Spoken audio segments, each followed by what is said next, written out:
welcome to another one of my videos.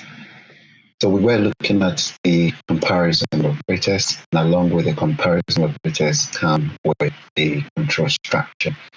So we can use an if statement to test if the condition is met or compared to variables and make decisions based on that, or run certain sequences.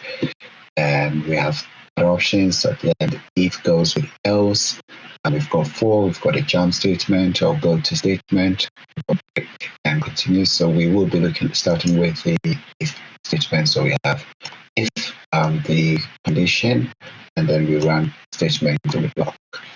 So basically what we are saying is if as the program flows, we test if a condition is met. If it is true, then we do something else, we will do something else. So the format we've got there is if in there.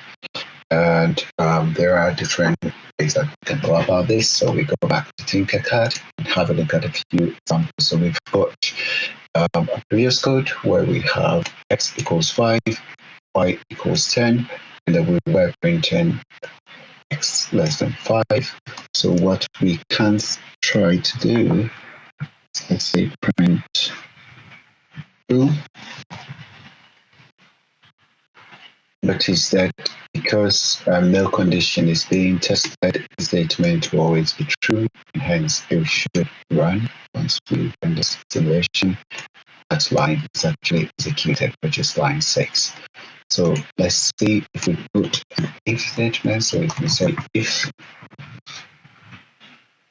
x is greater than or equal to y, want a statement, otherwise it should skip. So run it.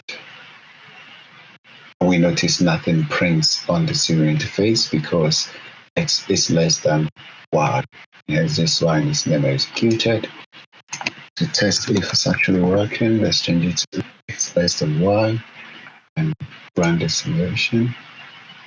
Notice that it prints something, it prints true on the screen for us. So in this case, the line is actually executed because when it reaches line 5, that's this condition checking, and notice that force 5 is less than 10, and hence this line runs. So we could run multiple lines. Okay.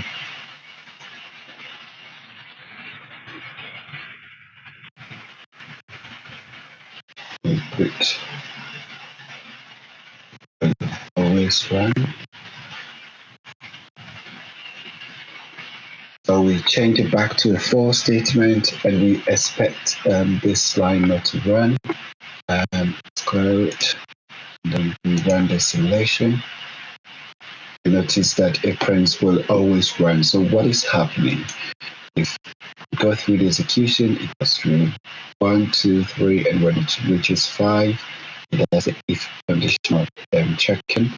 But then, because the statement is false, we will skip this line and then go to line following that, in which case they will always run.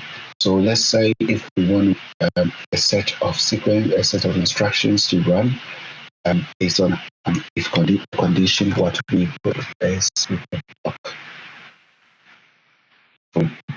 Both sentences in this particular, both lines in this particular case, in block, and then we clear the screen, run it. We notice nothing happens in this case because when it reaches line 5, x is expected to be less than y, so this statement is false, and hence it skips the whole block.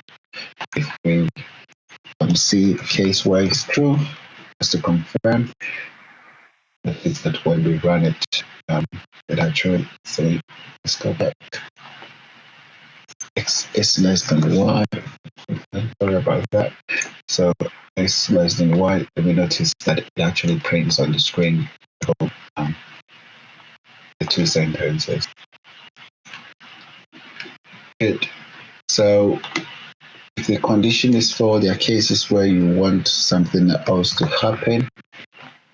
So we can write, and for that is the else. that we'd love to. So you put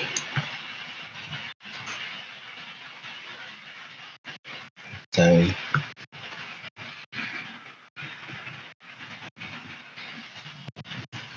statement is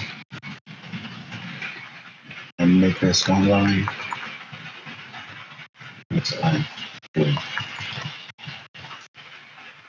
And else we print out the statement is false.